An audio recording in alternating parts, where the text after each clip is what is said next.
Hi friends, welcome to Pendems kitchen. ఈరోజు వీడియోలో చీరాలలో ఎంతో ఫేమస్ అయిన బండి మీద వేసే ఉల్లి మిర్చి బజ్జీ ఒరిజినల్ రెసిపీని ఈ వీడియోలో మీకు చూపించబోతున్నాను.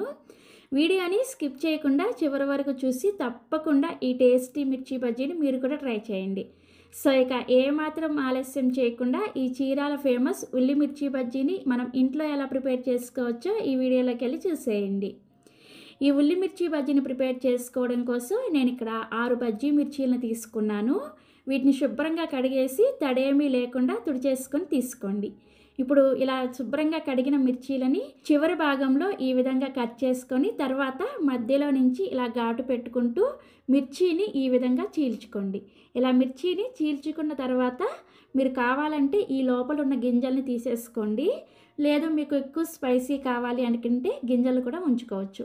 ఈ విధంగా ప్రతి మిర్చిని కూడా ఇలా కట్ చేసుకొని రెడీగా పక్కన పెట్టుకోండి. నేను ఇక్కడ అన్ని మిర్చీలను కూడా కట్ చేసుకున్నాను. నెక్స్ట్ ఇంకొక చిన్న గిన్నెని తీసుకొని అందులోకి 1 టీ స్పూన్ దాకా వాముని వేసుకోండి. అలాగే జస్ట్ ఒక 1/2 టీ స్పూన్ అంతా ఉప్పు, 1 టీ స్పూన్ దాకా శనగపిండిని వేసుకొని ఈ 3 కూడా చక్కగా కలిసేటట్లుగా కలుపుకోండి. ఈ మిశ్రమం అనేది అరుగుదలకి బాగా ఉపయోగపడుతుంది అన్నమాట. ఇలా కలుపుకున్న ఈ వాము మిశ్రమాన్ని రెడీగా పక్కన పెట్టుకోండి.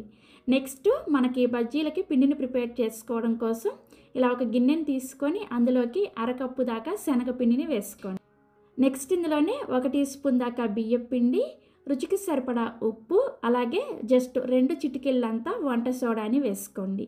ఇలా బియ్యం పిండిని వేసుకోవడం వలన మనకి బజ్జీ పై లేయర్ అనేది బాగా క్రిస్పీగా వస్తుంది అనమాట.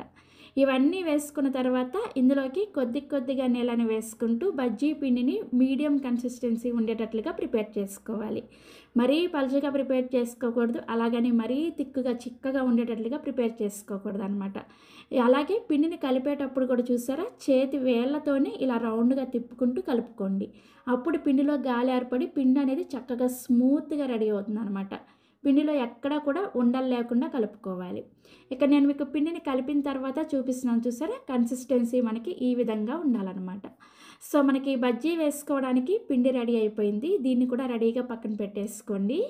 నెక్స్ట్ మనం ముందుగా కట్ చేసుకున్న మిర్చి ఉన్నాయి కదా, ఆ మిర్చీలకి మధ్యలోకి మనం ప్రిపేర్ చేసుకున్న ఈ వాము మిశ్రమాన్ని కొద్దిగా పెట్టుకోండి. ప్రతి మిర్చి కూడా జస్ట్ 2 వేలతో తీసుకొని ఈ విధంగా మిర్చి లోపల స్టఫ్ చేసుకోవాలి. సో ఇలా వాము మిశ్రమం అంతా పెట్టుకున్న తర్వాత ఈ మిగిలిన వాము మిశ్రమాన్ని మనం ముందుగా ప్రిపేర్ చేసుకున్న బజ్జీ పిండిలోకి వేసేసుకొని కలుపుకోండి. సో మనం బజ్జీలు వేసుకోవడానికి బజ్జీల పిండి రెడీ అయిపోయింది. ఇప్పుడు బజ్జీ ఎలా వేసుకోవాలో చూపిస్తున్నా చూడండి. మనం కట్ చేసి ఈ బజ్జీ మిర్చిని తీసుకొని మా పిండిలో ఈ విధంగా డిప్ చేసుకొని ఈ మిర్చికి పిండి అంతా కూడా కోట్ అయ్యే విధంగా అటు ఇటు రౌండ్గా తిప్పుకుంటూ పిండిని ఫస్ట్ కోట్ చేసుకోండి. ఇలా కోట్ చేసుకున్న తర్వాత నూనెలో వేసే ముందు జస్ట్ దీన్ని ఒకవైపు ఇలా లాగారంటే మనకి మిర్చి అనేది ఒకవైపు కనిపిస్తూ ఉండాలన్నమాట. ఇలా లాగి నూనెలోకి వేసుకోవాలి.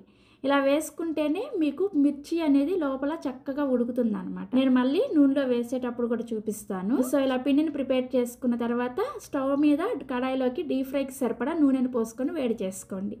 నూనె అనేది మీడియం హీట్లో ఉన్నప్పుడు మంటని లో టు మీడియం ఫ్లేమ్లోకి పెట్టుకొని ఇందాక నేను చూపించిన విధంగానే ఫస్ట్ మిర్చికి ఈ పిండి అంతా కూడా కోట్ చేసుకొని నూనెలో వేసే ముందుగా ఒకవైపుకి ఇలా లాగి నూనెలోకి ఈ మిర్చి బజ్జీని వేసుకోండి. ఇదే విధంగా మిగిలిన మిర్చీలను కూడా పిండంతా కూడా కోట్ చేసేసుకొని ఇలా లాగి నూనెలోకి వేసుకోవాలి. సో ఇలా బజ్జీలన్నీ కూడా వేసుకున్న తర్వాత వీటిని వెంటనే కలపకుండా 1 నిమిషం పాటు ఫ్రై చేసుకున్న తర్వాత మీడియం ఫ్లేమ్లోనే కలుపుకుంటూ ఇవి మంచిగా క్రిస్పీగా అయ్యి గోల్డెన్ బ్రౌన్ కలర్ వచ్చేంత వరకు ఫ్రై చేసుకోవాలి. హై ఫ్లేమ్లో పెట్టేసి ఫ్రై చేసుకున్నారంటే లోపల మిర్చి అనేది సరిగా ఉడకదనమాట. అందుకోసం లో టు మీడియంకి అడ్జస్ట్ చేసుకుంటూ మిర్చి బజ్జీని బాగా ఫ్రై చేసుకోవాలి. ఇక నేను మీకు మిర్చి బజ్జీ అనేది చక్కగా ఫ్రై అయిన తర్వాత చూపిస్తున్నాను చూసారా, మంచి రంగులో లోపల ఉన్న మిర్చి కూడా చక్కగా ఫ్రై అయిపోయింది కదా, చూస్తేనే మీకు అర్థమైపోతుంది. సో ఇలా చక్కగా ఫ్రై చేసేసుకొని ఒక ప్లేట్లోకి తీసుకోండి. ఇలా మిర్చి బజ్జీలు అన్నీ కూడా ఫ్రై చేసుకున్న తర్వాత ఒక్కొక్క మిర్చిని తీసుకొని ఇలా మధ్యలోకి ఘాట్లు పెట్టుకోండి. అన్ని మిర్చీలకు కూడా ఇలా మధ్యలో ఘాట్లు పెట్టుకున్న తర్వాత మధ్యలోకి ఇప్పుడు ఉల్లి మిశ్రమాన్ని స్టఫ్ చేసుకోవాలి. దానికోసం ఫస్ట్ సన్నగా తరిగిన ఉల్లి ముక్కల్ని అన్ని మిర్చి బజ్జీల మీద వేసుకోండి. తర్వాత సన్నగా తరిగిన కొత్తిమీర కొద్దిగా జస్ట్ చిటికెడంతా ఉప్పుని కూడా ఇలా స్ప్రింకిల్ చేసుకోండి. అండ్ అలానే కొద్దిగా చిటికెడంతా కారాన్ని కూడా స్ప్రింకిల్ చేసుకొని డీప్ ఫ్రై చేసుకున్న పల్లీలని కొద్దిగా వేసుకోండి. చివరగా దీని మీద కొద్దిగంత నిమ్మరసాన్ని కూడా వేసేసుకొని చక్కగా ఈ మిర్చి బజ్జీని ఒక్కసారి టేస్ట్ చేసి చూడండి. ఎంత బాగుందో కదా! నిజంగా చాలా బాగుంటుంది. ఇలా ప్రిపేర్ చేసుకున్న ఈ ఉల్లి మిర్చి బజ్జీని మీరు ఒక్కసారి ట్రై చేశారా ఖచ్చితంగా మళ్ళీ ప్రిపేర్ చేసుకుంటారు. అంత టేస్టీగా ఉంటుంది. ఇది చీరాల్లో చాలా ఫేమస్ అనమాట. సో మీరు కూడా తప్పకుండా ట్రై చేస్తారు కదా! ట్రై చేసిన తర్వాత మీ ఫీడ్బ్యాక్ని నాతో షేర్ చేసుకోవడం అస్సలు మర్చిపోవద్దు. అలాగే మరిన్ని వీడియోస్ కోసం పెండెమ్స్ కిచెన్ని సబ్స్క్రైబ్ చేసుకోండి. Thank you.